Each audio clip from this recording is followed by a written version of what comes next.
মিলে ধরো ধরো যেমন একটু ধরো।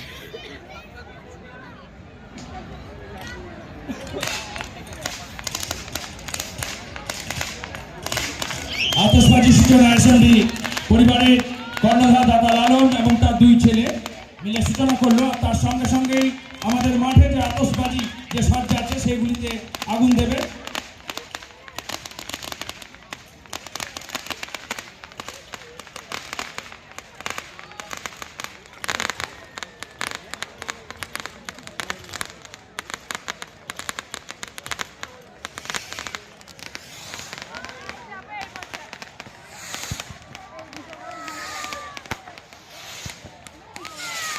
যারা যেখানে বসে আছেন শুধু মুখটা ঘুরে নেবেন। আতশবাজি শুরু হয়ে গেছে মাঠে। আমরা দেখতে পাচ্ছি সারা আকাশময় আলোর ঝলকানি। এসএমডি